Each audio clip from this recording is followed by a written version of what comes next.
เป็นอะไรเฮ็ดอย่างนี้ เค้กคิวอะ เพิ่นเฮ็ดเค้ก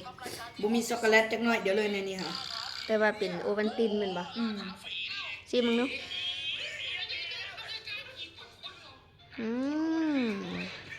เป็นไรแซ่บได้ทุกคนเห็นว่าเป็นอันนี้น้องน้ำชิมมึงดูยานบ่เสื้อนี่เบิ่งเดี๋ยวปิดเสียงก่อนน้องน้ำลองมึงดูว่าสิแซ่บบ่หรือว่าไอ้สงสัยคิดตัว แซ่บ น้องน้ำบ่ได้ตัวแปลว่าแซ่บแม่นบ่ แม่ เคยเอาไปให้อาจารย์ลองกินเท่านึงแล้วว่าแบบโอ้ยปลาขี้งัวเลยแล้วเอามาตั้งเป็นสื่อในการเป็นเค้กขี้งัว แต่ว่าแซ่บอยู่แบบ ส่วนผสมมี3อย่างไข่โอวัลตินผงเลยก็น้ำตาลนิดนึงเพราะบ่มีนมข้น แม่ หึ แม่เอาลง YouTube ได้บ่ ได้ บ่เอาลง TikTok ดีกว่าเวลามักเบิ่ง ว่า หรือเจนมักเบิ่ง เอ้ เจนมักเบิ่งนะ ได้